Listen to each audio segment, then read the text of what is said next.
ये संसारी प्राणी हमेशा पुण्य के फल की वांछा करता है, लेकिन पुण्य करना नहीं चाहता। फलम नेच्छन्ति पापस्य पापम कुर्वन्ति यत्ना, पाप के फल को तो चाहता नहीं, लेकिन पाप करता चला जाता है, करता चला जाता है। लेकिन ये संसारी प्राणी हमेशा पुण्य की फल को ही चाह करता है, लेकिन पुण्य करने की जब बात आती है तब उसके पास टाइम नहीं है। जब धर्म करने की बात आती है, व्रत नियम संयम आदि धारण करने की बात आती है, तो उस समय उसके पास टाइम नहीं। वह कहता है कि मेरे पास टाइम नहीं है, क्योंकि अर्थ प्रयोजन की दृष्टि जहाँ पर बन जाती है वहाँ पर धर्म गौण हो जाता है, क्योंकि धार्मिक क्रियाएं गौण हो जाती है, व्रत नियम संयम उपवास आदि सब गौण हो जाते हैं। इसलिए अर्थ का प्रयोजन ये उतना महत्वपूर्ण नहीं है, क्योंकि हमारे लिए जिस संस्कारों के माध्यम से आगे बढ़ने की बात आती है, तो वहाँ पर हमारे लिए सबसे पहला धर्म को लेकर के चलना पड़ेगा, हमारे संस्कृति को लेकर के चलना पड़ेगा, व्रत नियम संयम आदि को अपनाते हुए हमें चलना पड़ेगा। यदि हम उस जिस मोक्ष मार्ग पर आगे बढ़ना चाहते हैं, हम अपना आत्मा का कल्याण करना चाहते हैं, उसके लिए ये सब जरूरी है, क्योंकि इसके बिना हमारे जीवन में वह संस्कार कभी भी प्राप्त नहीं हो पाएंगे। और इसीलिए धर्म करते हुए हम ये सब क्रियाएं करते हुए जाना है, क्योंकि धर्म करत संसार सुख धर्म करत निर्वाण, धर्म पंथ साधे बिना नर त्रियंच समान। ये क्यों कहा जाता है? क्योंकि धर्म करते हुए आप संसार का पालन कर सकते हो, लेकिन संसार करते हुए धर्म का कभी पालन नहीं कर सकते।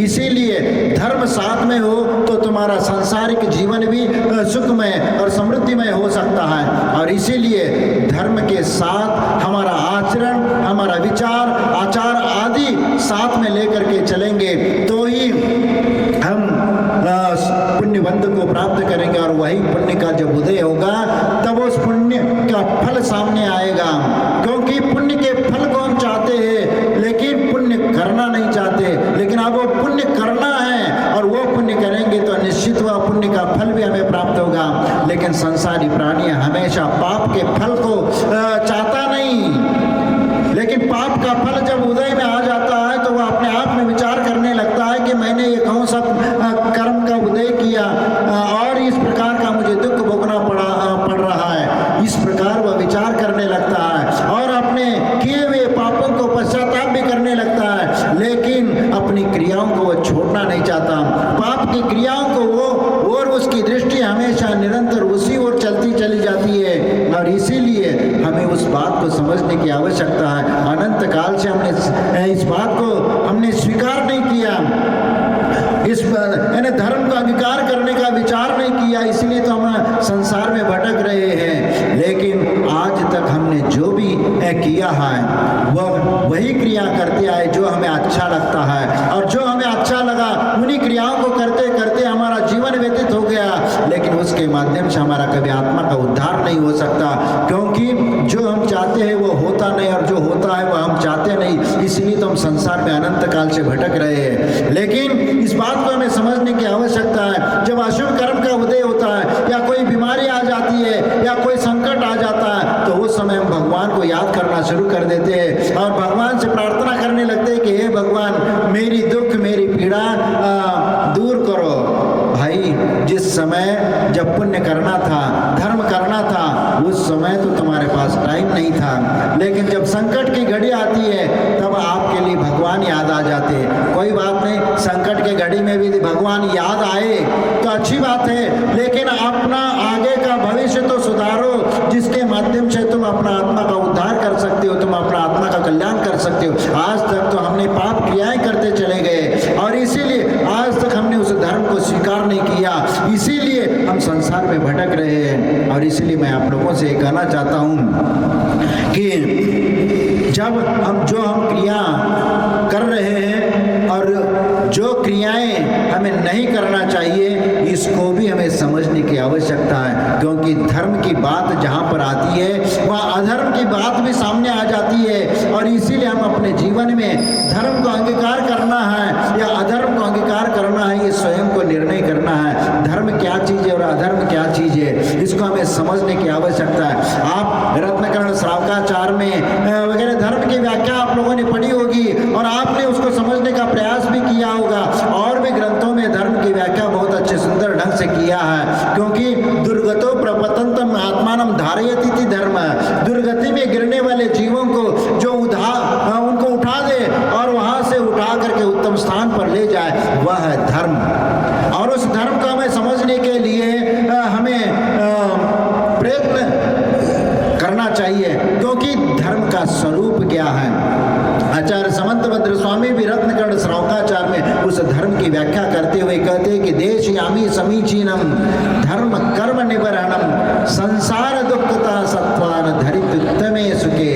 यानी ये मैं ऐसे धर्म का कथन करूंगा जो जाति पंथ पंगड़ से ऊपर उठ करके है, जो सांसारिक प्राणी मात्र के कर्मों का हनन करने वाला है, और संसार दुखता सत्वान, जो संसार में दुखी जीव है उन दुखी जीवों का दुख से निकाल करके धरित उत्तमे सुखे, जो उत्तम स्थान पर ले जाता है, वह है धर्म। लेकिन उस धर्म को समझने की बारी आती है, उस धर्म का स्वरूप क्या है।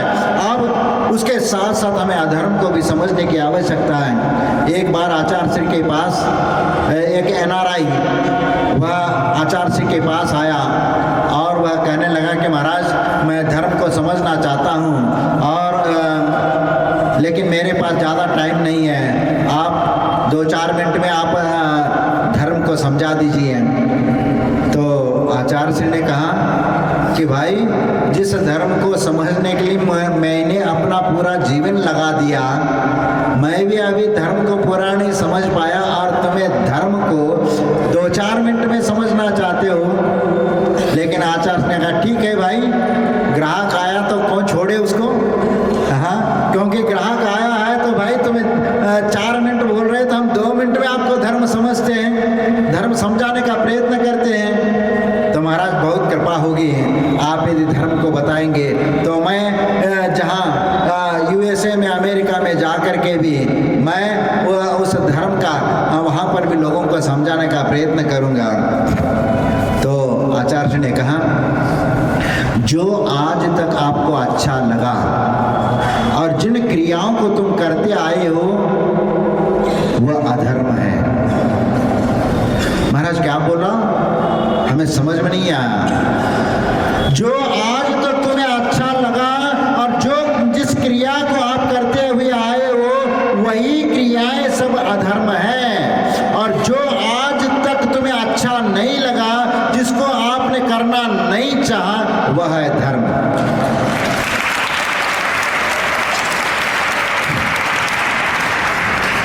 अब ये नई व्याख्या सुन करके वो व्यक्ति कहता है कि महाराज अब मुझे और टाइम देना पड़ेगा, क्योंकि इस धर्म को समझने के लिए। तो आचार्य ने कहा भाई तुम्हारे पास तो टाइम नहीं है, लेकिन महाराज अब तो मैं समझ के ही जाऊंगा, चाहे वह आज प्लेन हमारा छूट भी जाए तो कोई दिक्कत नहीं, लेकिन मैं आपको सुन करके जाना चाहूँगा। आचार्य ने कहा देखो धर्म को समझने के लिए 2 मिनट में या 5 मिनट में नहीं समझा जा सकता, जिसको जीवन में उतार तक जिंदगी भर उसको अपनाते हुए चलना पड़ता है, तब भी धर्म समझ में आ जाए ये कोई जरूरी नहीं है। लेकिन आप यदि धर्म को समझना चाहते हो तो संक्षेप में इतना समझ लो कि यह धर्म है जो सांसारिक दुखी जीवों को दुख से निकाल करके उत्तम स्थान पर ले जाने वाला है, वह धर्म है। और इससे विपरीत जो स्थिति है वह स्थिति अधर्म की आती है। इसीलिए आचार्य समंतभद्र स्वामी उस बात को आगे कहते हैं कि सदृष्टि ज्ञान वृत्तानि धर्मम धर्मेश्वरा विदु यदि प्रत्यनिकानि भवन्ति भव पद्धति। यानी सदृष्टि यानी सम्यक दर्शन, सम्यक ज्ञान, सम्यक चारित्र, ये धर्म है। ये तीर्थंकर आदि परम देव ने हमारे लिए इस धर्म को कहा है। और इससे विपरीत यदि प्रत्यनिक यानी इससे विपरीत मिथ्या दर्शन, मिथ्या ज्ञान और मिथ्या चारित्र ये संसार की खाई में ले जाने वाला है, संसार रूपी सागर में डुबाने वाला है। और इसमें से आप किसको अंगीकार करना चाहते हो, विचार करो। और इसको समझने के लिए फिर आप अपना समय और निकाल लेना। अभी तो तुम्हारा प्लेन इंतजार कर रहा है तो तुम चले जाना, और अभी तो इतना समझ लो धर्म क्या है और अधर्म क्या है। और इसका चिंतन करने के लिए, मनन करने के लिए और इस धर्म को समझने के लिए और थोड़ा सा अध्ययन कर लेना, तो निश्चित तुम्हारा धर्म समझ में आ जाएगा और वहाँ पर जाकर के तुम धर्म की विशेष रूप से कथन करते हुए वहाँ के लोगों को भी धर्म समझाने का प्रयत्न कर लेना। इस प्रकार कह करके उनको विदा कर लिया। लेकिन हमें यहाँ पर समझने की बात है कि धर्म की बात करते हैं तो धर्म को अंगीकार करने के पहले हमें अधर्म को समझने की आवश्यकता है। और अधर्म को समझे बिना धर्म को कैसे स्वीकार किया जा सकता है? क्योंकि यह संसारी प्राणी हमेशा यही विचार करता है कि मिथ्या दर्शन, मिथ्या ज्ञान और मिथ्या चारित्र ये संसार के लिए कारण है। लेकिन संसार के लिए कारण है तो इनके साथ ये क्रियाएं क्या है? ये जो क्रियाएं इसके साथ जुड़ी हुई है और जो ज्ञान जुड़ा हुआ है और जो चारित्र जुड़ा हुआ है वह चारित्र मिथ्या की ओर ले जाता है, हिंसा की ओर वह चला जा रहा है, तो वह कभी धर्म नहीं हो सकता। जिनमें जीव को कष्ट दिया जाता हो, जिसमें जीव की हिंसा होती हो या जिसमें किसी की प्रताड़ना की जाती हो, वह कभी धर्म नहीं हो सकता। धर्म तो वही है जो हमारे आत्म कल्याण की ओर ले जाने वाला, प्राणी मात्र के कल्याण की ओर ले जाने वाला है। और इसीलिए उस धर्म को हमें समझ करके हमें आत्म कल्याण की ओर बढ़ना है। संसार में हमने बहुत समय व्यतीत किया और अनंत काल से हम संसार में परिभ्रमण कर रहे, लेकिन हम उस धर्म को समझने का प्रयत्न नहीं किया। हाँ, किताबों में तो हम पढ़ लेते हैं, लेकिन आचरण में कभी वह धर्म नहीं आ पाता। हम व्याख्यान तो धर्म के बहुत कर लेते हैं, लेकिन आचरण में कुछ भी नहीं आ पाता। क्योंकि आज तो हमें यही समझना है कि उस सम्यक दर्शन के साथ साथ ज्ञान और चारित्र को भी अपना करके मोक्ष मार्ग पर आगे बढ़ने का प्रयत्न करना है। और इसीलिए हमें आत्म कल्याण की ओर बढ़ना है। यहाँ पर उस सम्यक दर्शन और सम्यक ज्ञान और सम्यक चारित्र को अंगीकार करना है। और कैसे अंगीकार करना है यह भी हमें समझने की आवश्यकता है। क्योंकि जब तक सम्यक दर्शन की प्राप्ति नहीं होगी तब तक ज्ञान और चारित्र की प्राप्ति भी नहीं होगी। लेकिन आपको ये भी मालूम होगा कि रत्नकर्ण श्रावकाचार में आप लोगों ने पढ़ा है कि एक अविरति सम्यक दृष्टि भी, यानी एक सम्यक दर्शन से यदि शुद्ध हो जाता है, सम्यक दर्शन को पूर्ण रूप से प्राप्त करता है, तो वह जीव कहाँ पर उत्पन्न नहीं होता। यह समंतभद्र स्वामी कहते हैं कि सम्यक दर्शन शुद्धा नारक तीरें नपुसक स्त्रीत्वानि दुष्कुल विकृत तालपायुर दरिद्रताम च वज्रंति नाप्य व्रतिका। यानी अव्रतिक जो अविरति है, सिर्फ वह चतुर्थ गुणस्थानवर्ती सम्यक दृष्टि है, सम्यक दर्शन से शुद्ध है, वह नरक गति को प्राप्त नहीं होगा। सिर्फ प्रथम नरक को छोड़ करके, क्योंकि छड़ाला में भी कहा है प्रथम नरक बिन छड़ ज्योतिष वान भुवन छड़ नारी, तो इसी प्रकार वह प्रथम नरक को छोड़कर अन्य नरकों में वह नहीं जाता। स्त्री पर्याय को प्राप्त नहीं होता, नपुंसक पर्याय को प्राप्त नहीं होता, हिरेंच गति को प्राप्त नहीं होता और दुष्कुल में जन्म नहीं लेता और विकृत यानी लूला लंगड़ा आदि में वो उत्पन्न नहीं होता और दरिद्र कुल में भी जन्म नहीं लेता। इस प्रकार सम्यक दर्शन से शुद्ध व्यक्ति इन प्रकार इन स्थानों पर वह उत्पन्न नहीं होता। उत्पन्न होगा तो इंद्रादि देवताओं में उत्पन्न होगा और राजा महाराजा चक्रवर्ती की विभूति प्राप्त करके अपना आत्मा का कल्याण करेगा। इसीलिए मैं आप लोगों से यही कहना चाहता हूँ, क्योंकि यह हमारे लिए एक शुभ अवसर मिला है और ये मार्ग एक ऐसा है, प्रशस्त मार्ग है। ये दुर्लभ मनुष्य जीवन को प्राप्त करने के उपरांत भी यदि हमारे जीवन में व्रत नियम संयम आदि का यदि कुछ अंश भी यदि नहीं आता है तो हमारा जीवन व्यर्थ है। इसीलिए हमारे आचार्यों ने कहा है कि इस दुर्लभ मनुष्य जीवन को प्राप्त करके हमें अपना आत्मा का कल्याण करना चाहिए। जो गृहस्थ जीवन में रहते हुए भी वह यदि जिनेंद्र भगवान की आराधना और भक्ति नहीं करता है तो हमारे आचार्य ने उनके लिए ऐसे कथन किया है कि उनके जीवन को धिक्कारने योग्य ऐसी बात उन्होंने कही। इसीलिए वह आचार्य कहते हैं कि जिनेंद्रम न पश्यन्ति स्तुवन्ति न निष्फलम जीवितम तेषाम तेषाम धिकम च ग्रहाश्रम। जो व्यक्ति जिनेंद्र भगवान का दर्शन पूजन वंदना आदि नहीं करता है तो तथापि वह धिक्कारने योग्य है। इसीलिए हमें ऐसे आचार्यों के द्वारा जो धिक्कार शब्द का उपयोग किया है, ये एक आध्यात्मिक डांट है। ये हमें समझने की आवश्यकता है, क्योंकि कितनी बड़ी बात वह यहाँ पर कहने का प्रयत्न कर रहे हैं। हमें उस धर्म को समझना है और अपना आत्मा कल्याण के लिए मार्ग प्रशस्त करना है। आप लोग प्रतिदिन मंदिर जाते हैं, दर्शन करते हैं, पूजा पाठ करते हैं। भाई किस लिए करते हो? क्या मिलता है मंदिर जाने से? हाँ, मैं आप लोगों से पूछना चाहता हूँ, बताओ। हाँ, आप लोग मंदिर जाते हो, किस लिए जाते हो? हाँ, पुण्य कमाने के लिए और कर्मों को काटने के लिए। और भाई किस लिए जाते हो? अब सब लोग बोल रहे तो आवाज आ नहीं रही है। हाँ? हाँ? हाँ? यदि हमें ये उद्देश्य नहीं तो हम दूसरों को क्या समझाएंगे? हम मंदिर क्यों जाते हैं, इस उद्देश्य को यदि हम नहीं समझ पाए तो हम दूसरों को क्या समझाएंगे? यदि मान लीजिए घर में यदि आपका छोटा भाई है या बहन है या और भी कोई अड़ोस पड़ोस के यदि कोई व्यक्ति है या तुम्हारा मित्र है जो जैन नहीं है, ऐसा व्यक्ति आपसे पूछता है कि भैया तुम मंदिर क्यों जाते हो, ये धर्म कर्म वगैरह क्यों करते हो, इससे क्या होता है, तो उनको क्या समझाओगे? यदि हम अपने आप को नहीं समझ पाएंगे तो हम औरों को क्या समझ पाएंगे?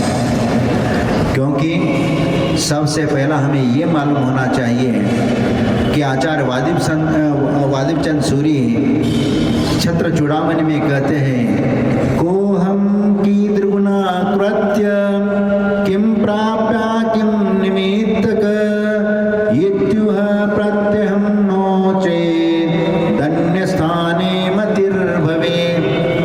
को हम, मैं कौन हूँ, मैं किधर से आया हूँ और मुझे किधर जाना है, आदि बातों का जब तक हम चिंतन नहीं करेंगे तब तक हमें समझ में नहीं आने वाला। मैं कौन हूँ, मैं किधर से आया हूँ और मुझे किधर जाना है, मेरा उद्देश्य क्या है, ये बात हमें याद आना चाहिए। हम मंदिर जाते हैं तो मंदिर जाते तो क्यों जाते हैं, ये हमें मालूम होना चाहिए। आपको मालूम है कि भरत चक्रवर्ती ने आदिनाथ भगवान से एक प्रश्न पूछा था कि हे भगवान, आप जब तक है तब तक तो आपके सामने आपकी भक्ति पूजा पाठ करके हम तो अपना आत्मा का कल्याण कर लेंगे, लेकिन आप जब नहीं रहेंगे तब हम किस प्रकार भक्ति स्तुति करेंगे और हम अपना आत्मा का कल्याण कैसे करेंगे? तो उस समय आदिनाथ भगवान ने कहा था, स्थापना निक्षेप के माध्यम से आप भगवान की आराधना कर सकते हो। स्थापना निक्षेप के माध्यम से मतलब कैसा कि वह यह है, क्योंकि स्थापना भी दो प्रकार की होती है, एक तदाकार और अतदाकार। अतदाकार स्थापना तो शतरंज में होता है, वह हाथी घोड़े प्यादे वगैरह एक चिन्ह बना दिया और वह अतदाकार स्थापना हो गई। लेकिन तदाकार स्थापना, तद आकार यानी भगवान का रूप जैसा है उस वीतराग स्वरूप को जैसा है वैसे ही पाषाण में उकेर करके उस प्रकार की प्रतिमा को स्थापित करके अनेक बीजाक्षर मंत्रों से उनको शुद्ध संस्कारित करके और सूर्य मंत्र आदि दे करके उस मूर्ति को प्रतिष्ठित करके उसकी आराधना करेंगे और पूजा पाठ करेंगे, तो साक्षात भगवान की आराधना और पूजा पाठ करके जितनी कर्म के निर्जरा करके पुण्य प्राप्त करोगे, वह इस प्रकार स्थापना निक्षेप के माध्यम से भगवान को स्थापित करके विराजमान करके उनकी आराधना करोगे तो बराबर तुम्हारे लिए पुण्य की प्राप्ति होगी।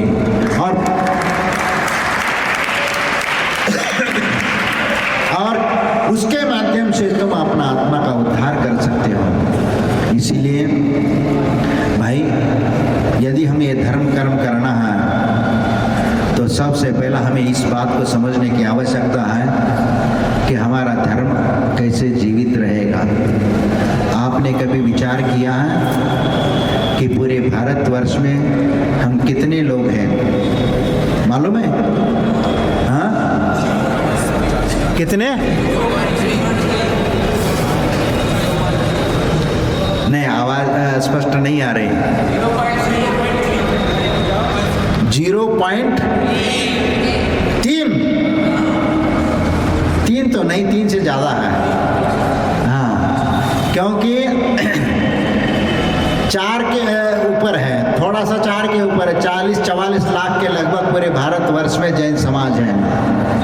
और उसमें भी इसमें भी दिगंबर, श्वेतांबर, स्थानकवासी और तेरापंथी, और उसमें भी दोनों में भी अलग अलग ये है। दिगंबरों में भी तेरापंथी, 20पंथी, तारणपंथी आदि ये है। और श्वेतांबरों में भी इसमें भी मूर्ति पूजक है, और कुछ खरतरगच्छ है, तपागच्छ है, और इसके अलावा भी छोटी पट्टी, बड़ी पट्टी आदि, उसमें भी बहुत सारे भेद है। तो इस प्रकार अनेक जाति और पंथ में ये बटा हुआ है।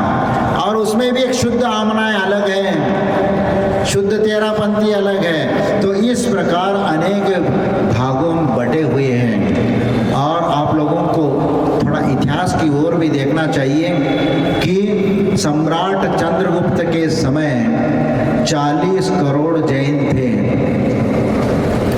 40 करोड़ जैन थे, और आज कितने बचे हैं? 40-44 लाख बचे हैं। करोड़ कहाँ गए?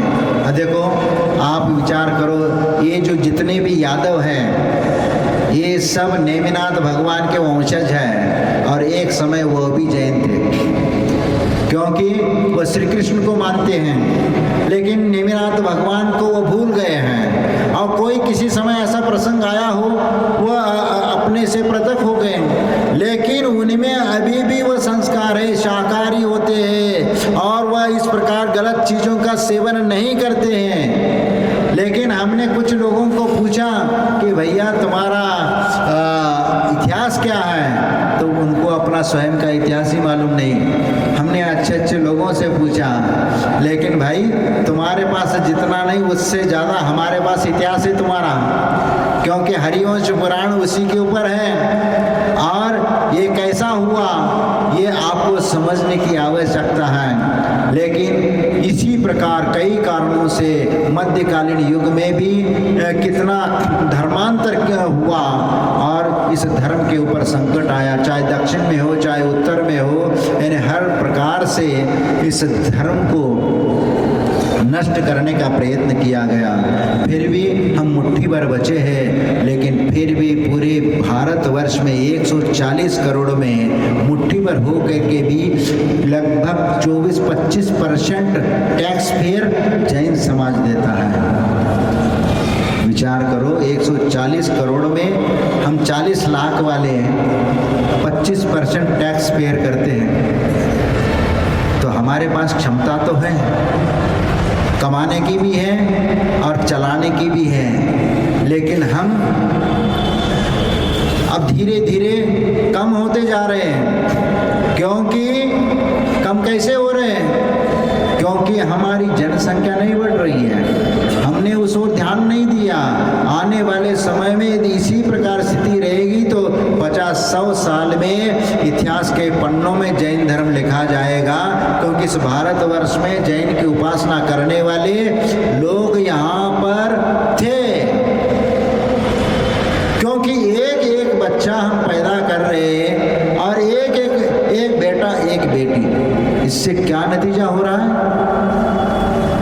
इसका नतीजा यह हो रहा है कि आने वाली पीढ़ी समाप्त होती जा रही है। यदि मान लीजिए उस लड़के को कुछ हो गया या उस लड़की को कुछ हो गया, वह संख्या घट गई, क्योंकि आपकी सीमित संख्या है, और सीमित संख्या में ऐसी घटनाएं बहुत हो रही है। जब एक व्यक्ति यदि अकारण यदि मरण को प्राप्त होता है तो पूरा उसका वंश समाप्त हो जाता है। और इसी प्रकार आज बहुत सारी घटनाएं हो रही है। आज मैं आप लोगों के सामने इसलिए मैं ये बताना चाहता हूँ क्योंकि आने वाली पीढ़ी को इस ओर ध्यान देने की आवश्यकता है। यदि धर्म को बचाना है तो हमारी जनसंख्या बढ़ानी जरूरी है। यदि इसमें क्या हो रहा है, आज ये स्थिति हो रही है, लड़का या लड़की एक एक होने के कारण पढ़ाई में 25 साल व्यतीत कर लेते हैं। 25 साल के बाद लड़का हो या लड़की हो, अब उसके ऊपर सर्विस की चिंता होती थी। अब सर्विस देखते देखते और 2-4 साल निकल जाते, तो ऐसे 30 साल निकल जाते हैं। तो 30 साल का मतलब आज के ज़माने में आधी जिंदगी समाप्ति यहीं पर हो गई। और इसके उपरांत और यदि ढूंढने का प्रयास करेंगे तो क्या होगा कि 30-35 साल हो रहे, न लड़के की शादी हो रही न लड़कियों की शादी हो रही, क्योंकि एक एक बच्चा जो पैदा किया इसका नतीजा निकल रहा है। और आने वाले समय में यदि यही अनुपात रहेगा तो जैन धर्म का लोप होने में से कोई नहीं रोक सकता। इसीलिए कम से कम ये ध्यान होना चाहिए कि जो गृहस्थ जीवन में अपना जीवन यापन करना चाहता है तो उसके लिए कम से कम 4-5 बच्चे तो होना चाहिए, तभी हमारे धर्म और संस्कृति को बचा पाएंगे।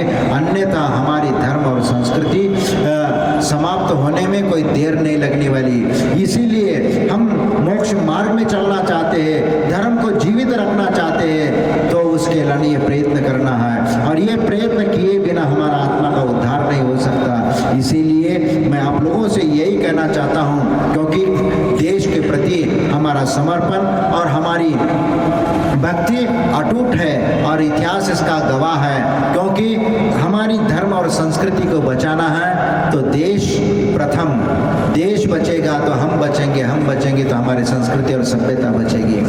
अन्यथा कुछ लोग ऐसे हैं कि जो 10-10, 15-15 बच्चे पैदा कर रहे हैं, 10-10, 15-15 बच्चे पैदा कर रहे हैं। वह उनका लक्ष्य यही है कि इस देश को गजबाए हिंद बनाने का।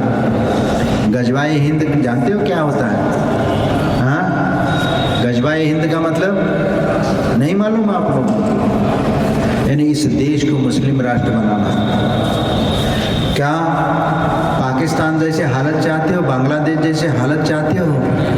हाँ, इस देश में रह करके ऐसी संकुचित बुद्धि यदि रखना चाहते हो और अपनी जनसंख्या को घटाते हुए रहना चाहते हो तो एक समय आएगा कि आपकी गर्दनें भी नहीं बचेगी और अपना परिवार की रक्षा भी नहीं कर पाओगे। इसीलिए क्योंकि आज जो स्थितियां निर्माण हो रही उसी संदर्भ में जनसंख्या बढ़ाना जरूरी है। और ये सब बातें हमें ध्यान रख करके आगे मोक्ष मार्ग पर हमें चलना है। और जीवन को, ये जीवन में हमें अपना आत्म कल्याण की ओर भी जाना है, क्योंकि इस धर्म को पंचम काल के आखिरी तक हमें सुरक्षित करना है। और मैं आप लोगों से कहना चाहता हूँ कि यह श्रमण संस्कृति संस्थान, यहाँ पर अनेक संस्कार दिए जाते हैं और अनेक प्रकार के संस्कारों के साथ साथ जीवन जीने की भी पद्धति सिखाई जाती है। और इसीलिए और आपको संस्कृत भी सिखाया जाता है, लेकिन संस्कृत बोलने में हम सब लोग उतने तत्पर नहीं रहते हैं। हमें प्रयत्न करना चाहिए, क्योंकि जब तक माहौल नहीं बनेगा तो संस्कृत हम सीख नहीं पाएंगे। यावत् पर्यंतम प्रयत्नम न करोति तावत् पर्यंतम संस्कृते संभाषणम सुष्ठु रूपम न आगच्छति। प्रयत्नम करणीयम, बिना प्रयत्नेन कोऽपि कार्यम सिद्धिं न गच्छति। अतएव प्रयत्नं करणीयं।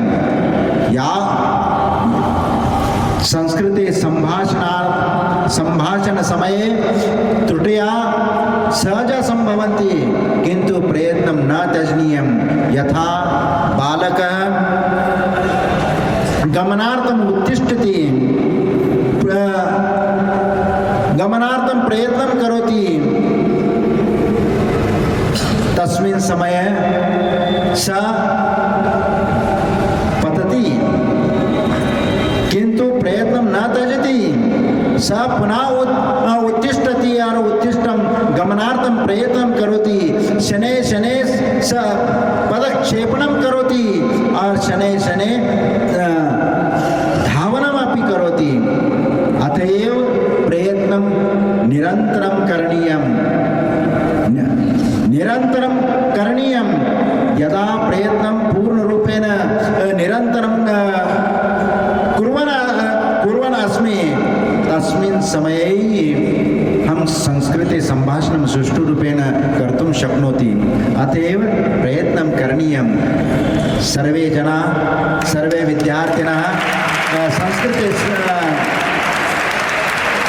संस्कृत पठन पाठनं करोति अतएव संस्कृते सम्भाषणार्थं परस्परं वार्तालापमपि करणीयं परस्पर वार्तालापं यदा करोति तदा संस्कृते सम्भाषण शक्ति अपि प्रौढ जायते अतएव निरन्तर ईदृशं प्रयत्नं करणीयम् अथ समयं जात अथ अलम विस्तरेण जय बोलो महावीर पावन सागर जी महाराज की